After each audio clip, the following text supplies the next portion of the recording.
Thank you, Zan, for that introduction, and Align for inviting us to come back here to the Love and Fidelity Network Conference. We've been here a few times, and it's delightful to meet the new crop of students and to get to know you some, and to see that so many young people are interested in thinking about love, friendship, and marriage, which are truly essential things, essential to the human drama. When we started thinking about our topic today, and I'll say we're going to deliver our remarks in two parts. I'll speak for 15, 20 minutes, and my husband will talk, and then we'll take some questions. But when we started thinking about love, friendship, and marriage, we were realizing we love talking about these things, we love thinking about these things because they are so essential to the human drama, and they've been essential to the human drama and to literature for ages, right? So if you think of some of the first poetry we know, say Homer's Iliad, it would have never happened if Helen hadn't run off with Paris, right? If you look at the Hebrew Bible, there are wonderful dramas of marriage, and there are Abraham and Sarah, Rebecca and Isaac, Jacob, Leah and Rachel, and also wonderful dramas about friendship. I think about Jonathan and how he stood up to his father Saul to prove loyal to David, right? So we're thinking about how dramas of love and friendship and marriage are always with us, and yet they take different forms in different times. The love triangles of Plato's Symposium are not the same as the plot twists of Jane Austen's Pride and Prejudice, for example.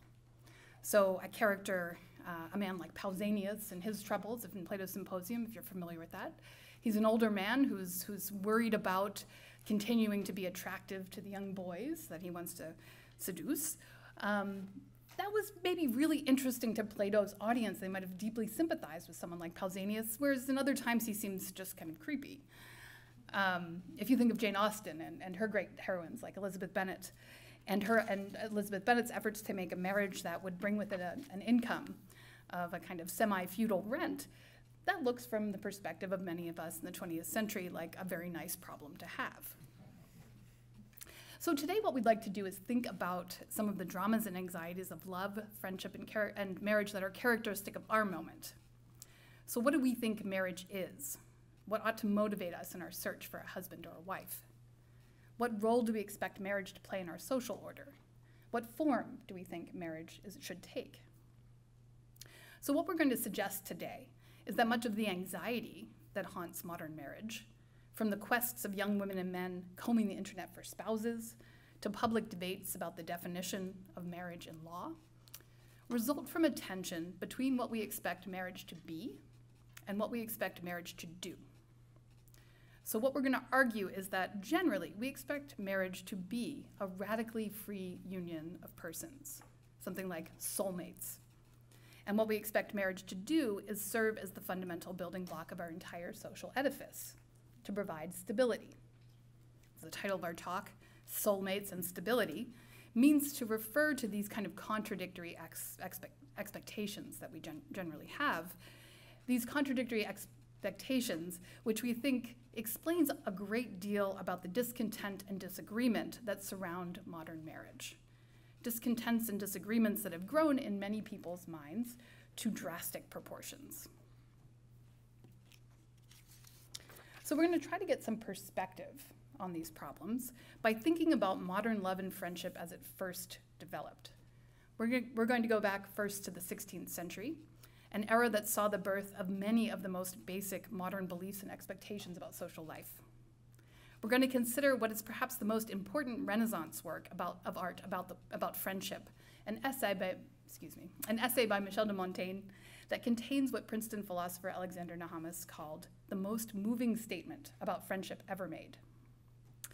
We'll argue that this model of friendship, the Montaignian model of friendship, operates now as a kind of assumed standard for modern marriage. And then I'll turn it over to my husband, who with the help of Alexis de Tocqueville, will examine why this model of human relations is so appealing to people living in democratic societies particularly. We'll then consider the tension between our sentimental aspirations for marriage on the one hand and the very concrete work that we expect marriage to do in our democratic social order. And we hope that we'll be able to, through this investigation, better understand the distinct pressures so many of us feel in relation to this most intimate and important part of our lives. And finally, we'll conclude by suggesting that we might reconsider some of our most basic assumptions about freedom and necessity, about what is given and what is chosen with respect to marriage.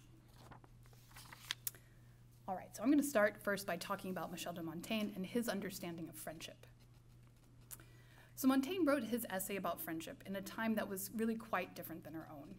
He was writing in the 1580s, he was living in France, and France at that moment was in the midst of very intense civil and religious wars that stretched on for about 30 years. Those wars really struck at the heart of the most important kinds of human relationships and obligations. So in Montaigne's time, disputes between Catholics and Protestants deeply complicated people's religious obligations. But those religious obligations and those religious wars were also civil wars, so people's political obligations were also clouded. In France's feudal order, political questions and links were closely intertwined with domestic ones, which meant that the political theological disturbance and disputes also touched on and disturbed your familial obligations. Now, Montaigne experienced these conflicts very directly. At one point, a war party actually invaded the courtyard of his chateau. Another time, he was taken hostage, he was robbed, and he was nearly executed while he was out riding his horse. Amidst all this turmoil, Montaigne sought to elaborate a new understanding of social relations that would allow us to find community apart from the conflict that was swirling around all the most sacred obligations of the day. So his efforts to do so have led some scholars to call him the inventor of modern society. To see what they mean by that, it helps to consider a few basic facts about his book, which he called the Essays. That was one of the most popular books in France and in Europe, really for centuries. It was it's good reading, it's fun reading. It was a kind of bedside reading for a lot of people for a long time. Also, you might think about the title, the Essays, right? Obviously a form you're familiar with. You've probably just gotten done writing a lot of those for midterms. Well, you can thank Montaigne for that. He invented the form of the essay, right? It was the first time that things were put forth under that title. Essay means to try in France. And so these little attempts, little things thrown out. And in that book, The Essays, he self-consciously sought a very wide readership. He decided to write in French, not Latin, which was, of course, as you probably know, the official language of the church, of diplomacy, of scholarship, but also meant that you would have a limited audience. You had to have people who had the leisure to study and learn Latin. He wrote in French. And he also addressed some chapters in particular to female readers, thereby explicitly extending his audience. He presented the essays as kind of like open letters for any receptive mind. It didn't matter what sex you were, what social condition, what religion, occupation. His book would go on to become one of the first touchstones of French secular intellectual and social life, and paved the way for other authors like Descartes and Pascal, who imitated Montaigne by writing in French when they could have chosen to write in Latin. So you might think about it this way. His essays didn't just find an audience with the French reading public. They helped to create a public that would read his book. So to understand, in other words, they made a society, right? And if we're to understand the kind of society that book tried and succeeded in bringing into being, you might think of the French salon. I don't know if you've read about like salon life in any novels or French novels or anything like this, but a salon is basically a place, a drawing room where people would gather for like a very long cocktail hour stretched late into the night. Sometimes there'd be lots of talking and flirting, maybe some playing cards, singing, that kind of thing. It's a very distinctive kind of social gathering, right? And it occupied, as I mentioned, an important place in French life in early modernity and through the 19th century.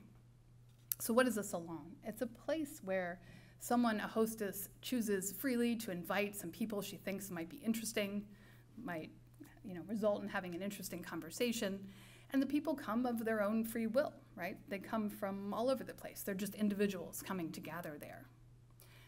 The evening has no explicit purpose, right? There's no agenda. There's no formal order of proceedings.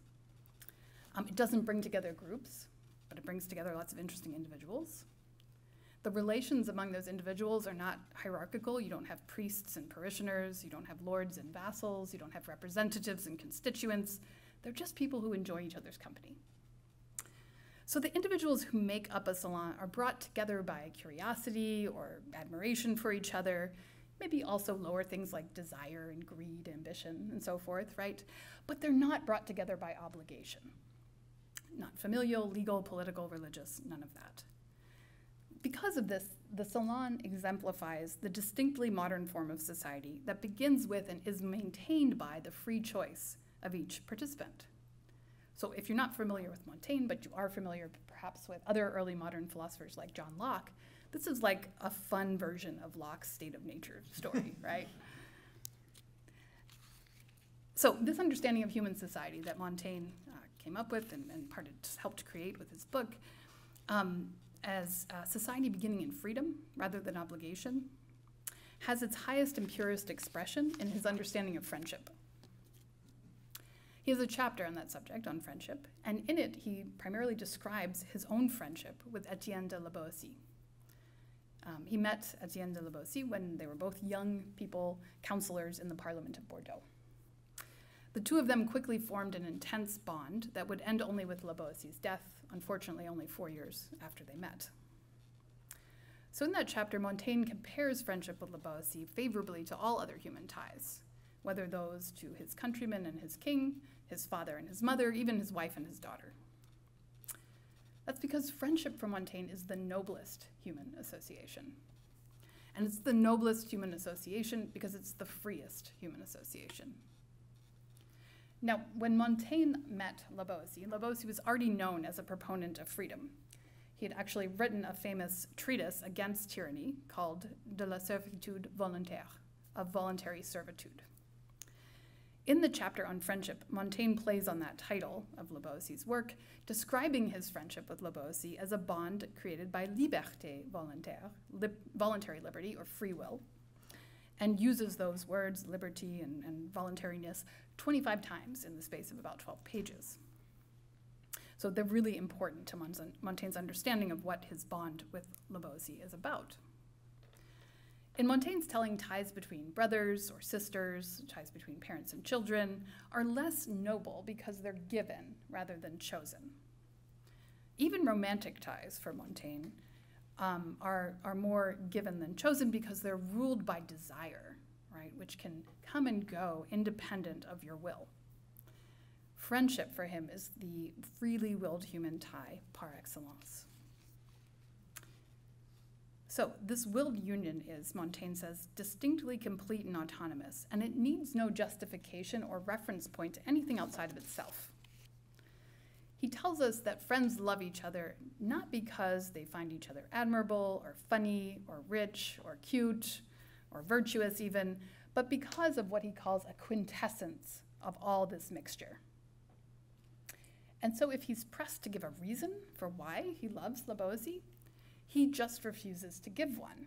And he's willing to explain his bond with la Boétie only with the enigmatic phrase, because it was he, because it was I. Now that's the phrase that Alexander Nahama says is one of the most important remarks ever made about friendship. What is so important about this sentence? It could seem like an evasion, right, like a dodge. But it's important precisely because Montaigne is refusing flat out to give any account of the reasons for his friendship. And he does that to affirm the freedom and self-sufficiency of that relationship. When he says, just because it was he, because it was I, Montaigne explicitly disagrees with, say, Plato or Aristotle's account of friendship, right? Where they don't just say, I don't know. They give reasons for why you have friends, and they press you to give reasons for why you have friends. But what Montaigne is trying to do here is kind of keep his friendship with la Boétie off of Socrates' ladder of love, which might be familiar to you if you've read the Symposium, right? So Socrates there says, well, if you love someone, if you're attracted to someone, you'll naturally start thinking about, like, why am I attracted to that person, right? And you'll find something. Well, they're really beautiful, or they're really clever, right? But then you start thinking about, well, I love really clever people. Well, hey, he's clever too, you know, why not him, right? You start thinking about cleverness in its broader manifestation, not just about how it is in that one person you first found so attractive because they were clever. And ultimately, Socrates argues, you should start thinking about, like, well, what is cleverness really, right? What is the form of the clever? Montaigne does not want to do that. right? And that's exactly why he refuses, very charmingly, right, to not give an account of why he and Labosi like each other. He's preferring this kind of concrete loyalty to Labosi over interest in any quality that Labosi might have. Good. So I hope you have a picture of what Montaigne thinks friendship is. It is really a central aspect of Montaignean humanism. So he's known as one of the first humanists, and he, like some version of humanism anyway, insists on the sufficiency of the human.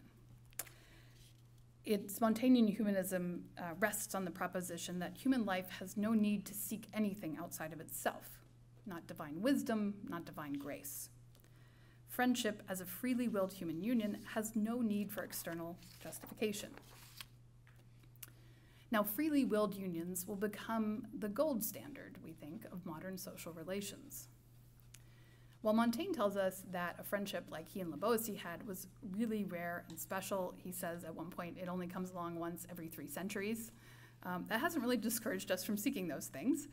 Maybe because he also says, look, it's open to anyone, right? We don't have to think about qualities. You don't have to be really clever or smart or beautiful or rich or anything to have this friendship. You don't have to be a man or a woman. Anyone can have it. You can be rich, you can be poor, you can be old, you can be young. It doesn't matter because it's just about like some quintessence, right, of you. And what happens when we start to look for that kind of freely willed relationship with other people is that all other associations start to look artificial and kind of second rate, right? And Montaigne makes this pretty clear. He sort of denigrates the family, right, by pointing out that it's held together by a series of arbitrary taboos and is often bound up with concerns about property and wealth and ambition and standing and so forth. He makes fun of obedience to the political authorities, in his time a king, right? Pointing out that many times in French history, people were forced to obey a small child, right? Which is just what happens at times when you have a hereditary system of rule. Religious ties also for Montaigne are somewhat artificial. As he was pointing out, you can see by the fact that Protestants are questioning Catholics at the time for being corrupted by artificial hierarchies and artificial forms of liturgy. So as an alternative to that, Montaigne is celebrating this unique-willed, comprehensive human pairing that is friendship, right? And that fits very well with the rising aspirations of freedom and equality and the increasing doubts about all traditional forms of society and authority that were going on at his time.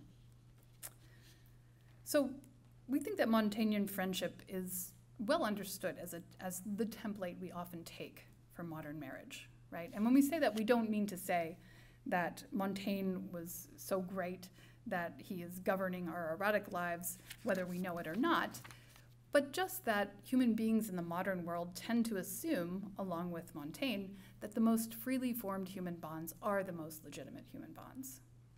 So our ideas about marriage kind of mirror his ideas about friendship, because he has a distinctive power and beauty and charm when he thinks about the consequences, when he thinks about friendship, and therefore gives us a picture that flows from our shared suppositions about the nature and priority of human freedom. Like him, I think we often tend to assume that what we choose has more dignity than what is given to us. We take great care to become independent, and we often strive to keep our options open, thereby reducing the role of necessity in our lives as much as we can. So naturally, we want our most intimate social ties, friendship, love, marriage, to be part of this broader kind of aspiration.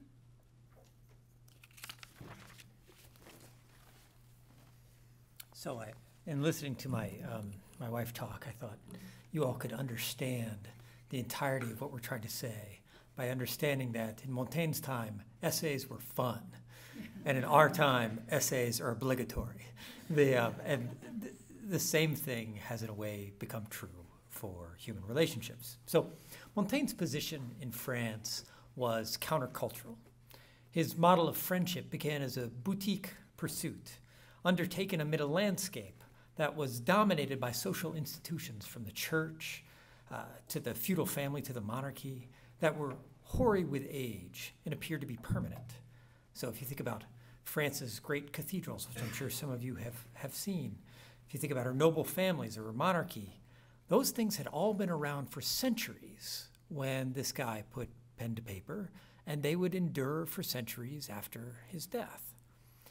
These institutions provided the background, the sort of steady beat against which Montaigne did his free and improvisational riffing. If you think about like a jazz band where like somebody has to like hold the time down and somebody else gets to solo. That's Montaigne's like the soloist.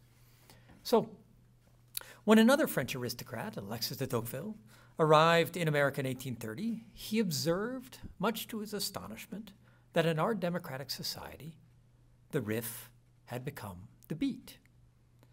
The freely formed union, akin to Montaignian friendship, was not only an option for people in a society like ours, it was the only option, the one social form understood to be legitimate, as the anti-traditionalism characteristic of modern society slowly dissolved all those elements of Montaigne's world that seem, from the perspective of the 16th century, to be permanent. So why is the Montaignian model of human relationships so appealing to citizens of a democratic society like our own? Democratic human beings prize equality, freedom, and social mobility. We're suspicious of tradition, rootedness, and what Tocqueville calls forms. I'll explain that term in a second. Human beings who believe in equality want to guide their own lives.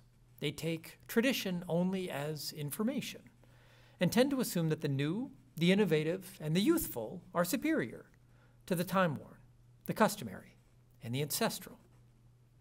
The social mobility that is the very definition of democratic justice often requires physical mobility, as human beings move from place to place according to their opportunities.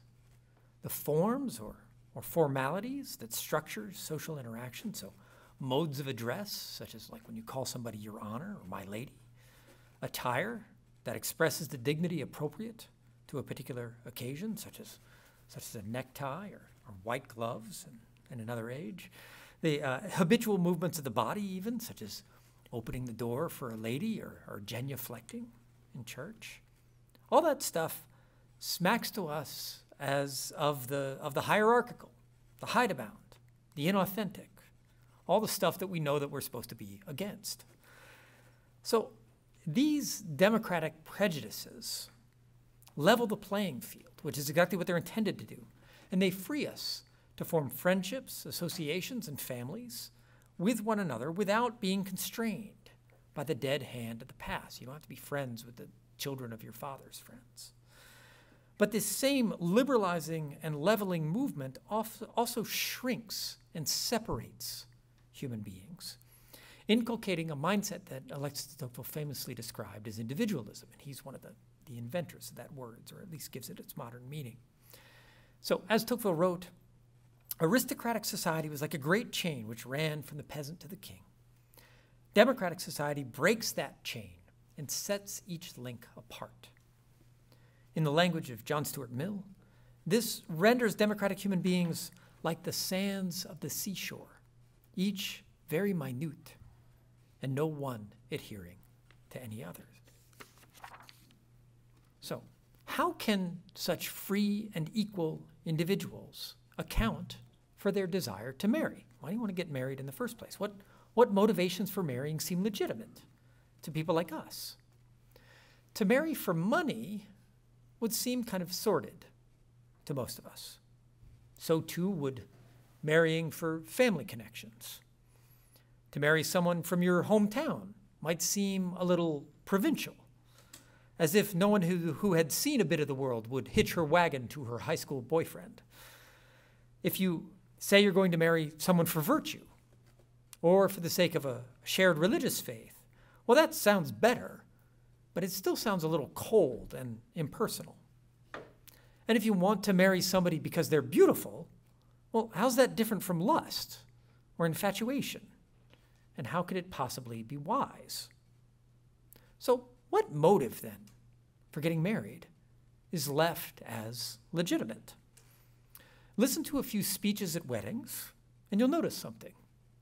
Brides, grooms, best men, new father-in-laws, new mother-in-laws, with the best of intentions and often with tears in their eyes, often have recourse to the vaguest and most empty platitudes when they attempt to account for these unions.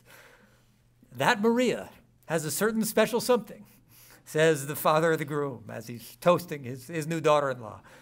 These two were made for each other, says the bride's mother as she's doing the same.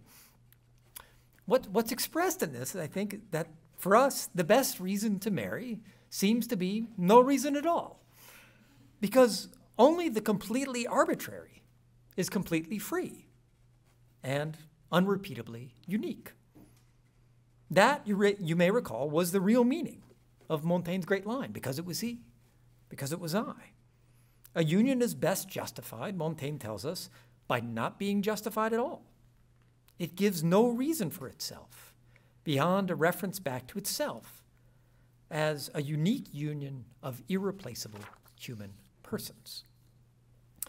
So the primacy of autonomy in our sense of why we marry also informs our sense of what we expect a marriage to be. Married people whose imaginations have been formed by the modern cult of autonomy often sort of expect to wake up every morning with their whole will invested in the soulmate lying next to them. We want marriage to be a union of individuals, which each individual continually wills into existence from a position of complete freedom.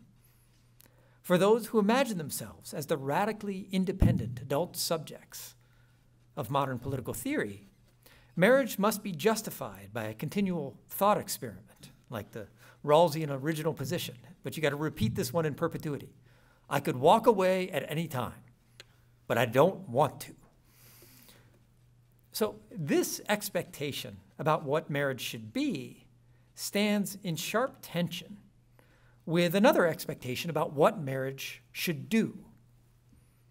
So Montaigne said his radically free union of human persons was extraordinarily rare, as my wife pointed out a minute ago, the sort of thing that comes along once every 3 centuries. Moreover, while Montaigne's friendship may have been where his heart was, his marriage was taken care of the old-fashioned way, by arrangement. So that traditional tie, and many others like it, gave him a whole world of human connections to rely upon, even if he might not have chosen those connections altogether freely. He lost something of infinite value when his friend La Boétie died, but his social world did not implode because of that. For us, marriage modeled on the friendship of soulmates is not only the apex of our heart's desires, but also the cornerstone of all of our social connections. We expect the rift to provide the beat. Americans often find themselves living far from their families of origin, families which tend to be small and loosely connected in the first place. We often move away from our childhood neighbors, disconnect ourselves from the communion of the church in which we were raised, and some people have never known the communion of a religious community at all. 30 years with the same employer has come to seem like an exceptional sort of career path. Marriage is the great tie that binds our lives and fortunes to those of others. First, one other, the person you marry, and then to the family that springs from that initial union, which in turn binds us to extended family and local community. What I'm thinking of here is when you finally get married and have kids, it actually intensifies your tie with your own parents, and it also intensifies your tie with the people around you as you all are sort of raising kids together.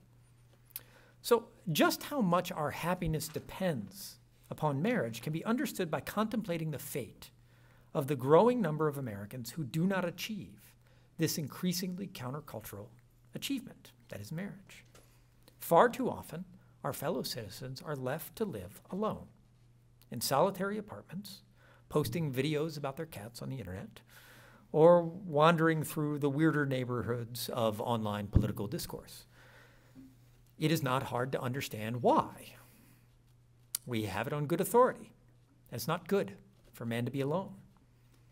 And we see that one individual after another who has been abandoned to such a fate becomes a social problem, a stat, a death of despair. And yet, although we have a great deal at stake in the marital union, our social institutions offer us almost no help, particularly to young people, in pairing them off.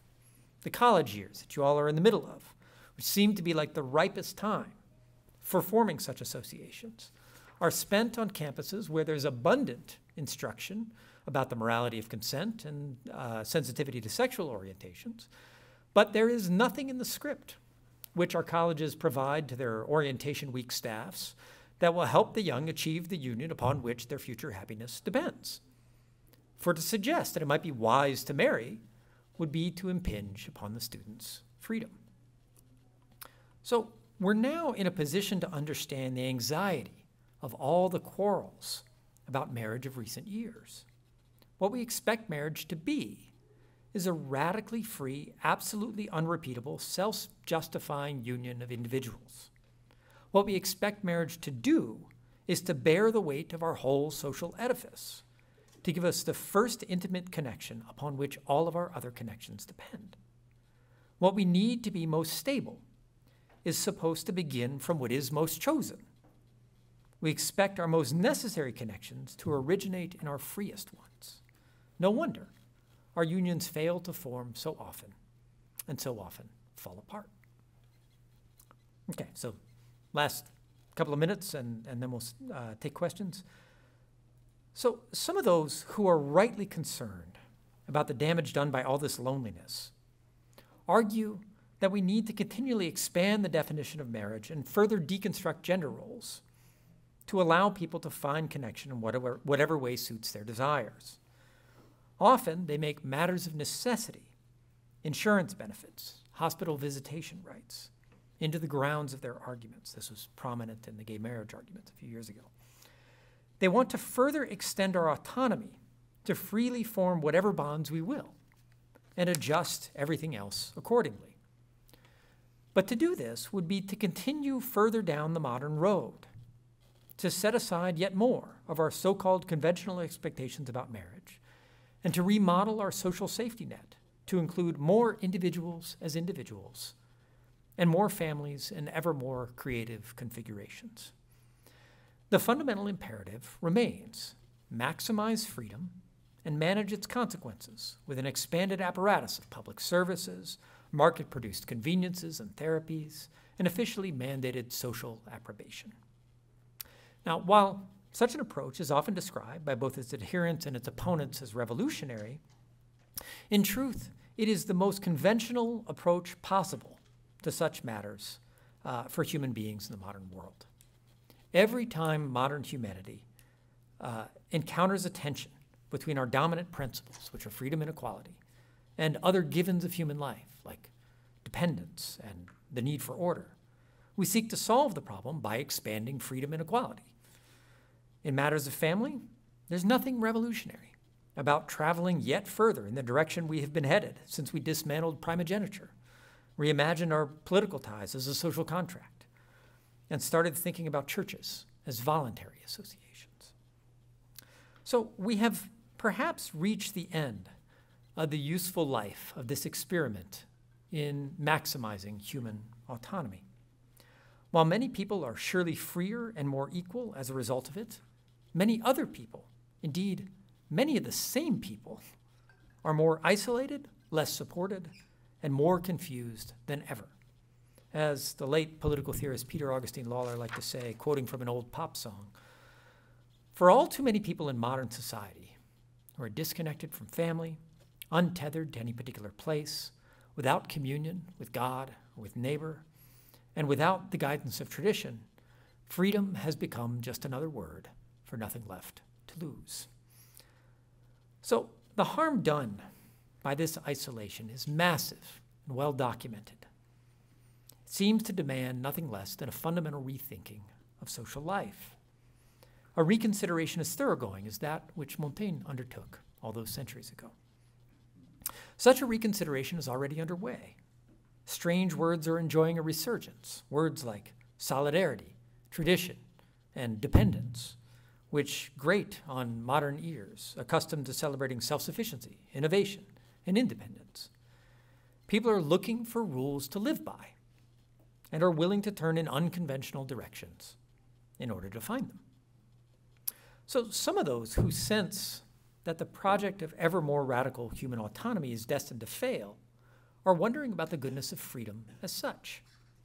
Exhausted by hedonism and disagreement, existentially at sea, some suppose that what is needed above all in our time is a recovery of authority, submission to a detailed, unequivocal, and unquestioned rule of life.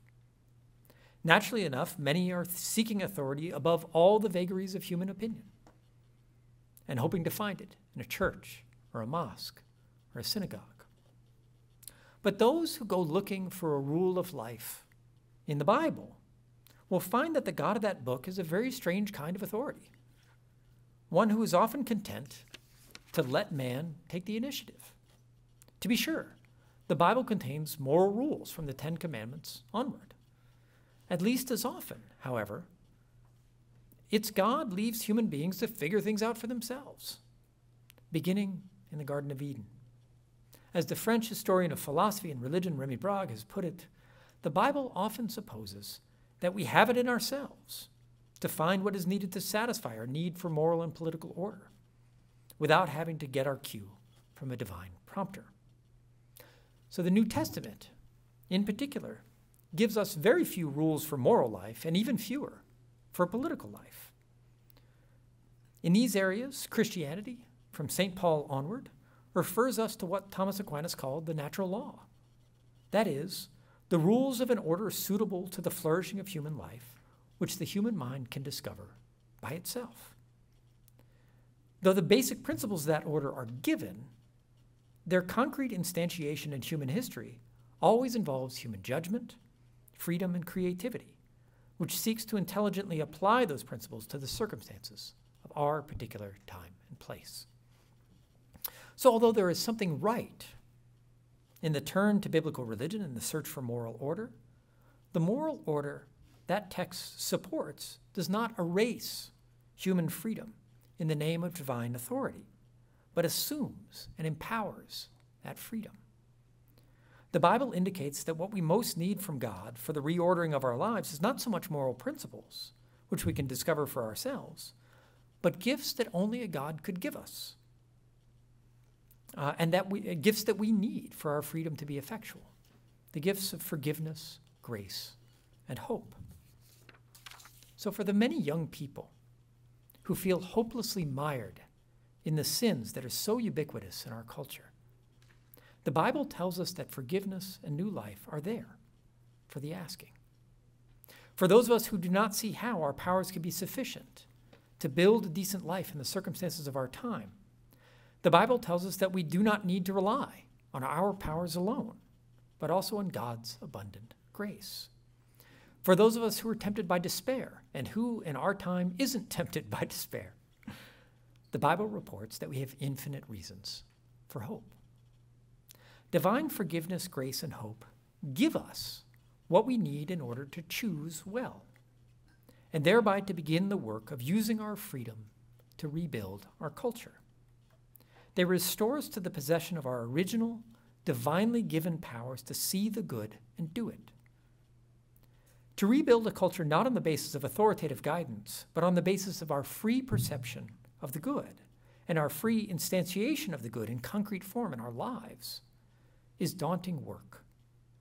But it is at once the true work of freedom and the work that is most obligatory in our time. As our American Enterprise Institute colleague Yuval Levin has put it in a political context, no one is coming to fix our country if we do not do it ourselves. Few of you would be here today if you did not think that our culture on matters of sex, marriage, and family, if you didn't think that needed fixing, you wouldn't be here. But the people who are going to do that fixing are you. Now, many of you probably have your eyes focused on the immediate work of your own lives. That is particularly the work of finding a spouse and building a life. Here's good news. You do not need to choose one of those rare, inexplicable soulmates whom Montaigne so treasured for reasons he would not explain. You do not need to live as a radically autonomous individual, engaged in the exhausting and impossible work of willing a self and a society into existence in a theoretical condition of limitless freedom. Instead, you need to find someone who wants to choose well in response to what he or she has been given. As we have argued in our time, we believe that means listening to the ice machine. I'm just kidding. We believe that means choosing to do the work of rebuilding a shattered culture, someone who wants to do that work together with you, beginning in the most intimate and important locus of culture, which is the family home. So the resources with which to do that work have been given to us in overwhelming abundance.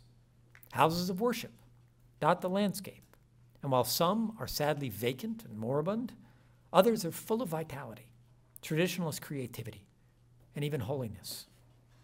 Perhaps there are people here who will do the work of turning one of those vacant old houses of God into a vital place where human beings encounter God's living presence. New schools are being created. My wife and I are particularly invested in the work of classical education, which can help us draw on some unjustly neglected practices and ideas of the past to help renew our people and our politics in the present.